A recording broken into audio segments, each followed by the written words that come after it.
And we're ready to finally finish up this lesson by talking about how we can save this preset after all that we've covered.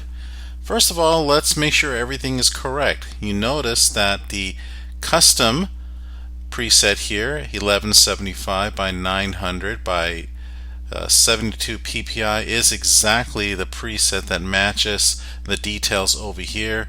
Once again, let's make sure you have 1175 pixels by 900.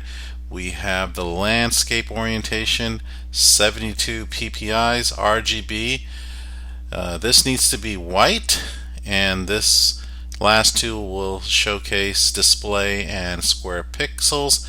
I believe we're ready to go ahead and save this. Okay, so this is a very good preset, gives you a lot of room to do some work, and I like to refer to this throughout these tutorials.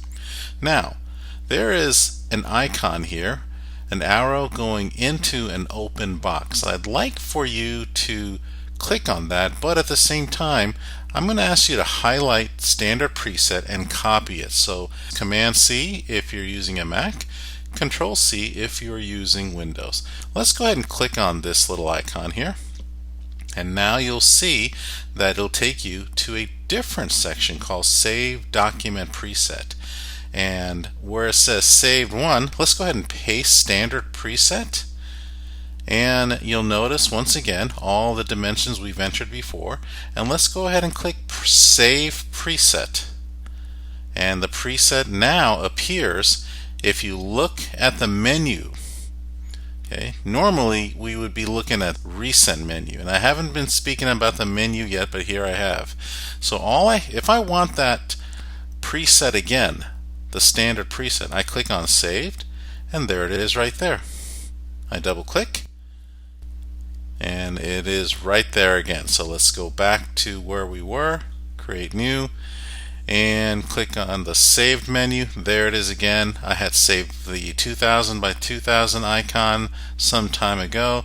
These are templates, and while I'm in the mode of talking about the menu, all that you see here, from photo to print to art illustration over here, they're simply templates of work that was done previously that you can use. Okay, or there are other presets as you see over here. Notice that's the dimensions here. Some of them are 1920 by 1080 by 72. If you click on print, you'll notice that all these icons, these preset icons, end in 300 ppi.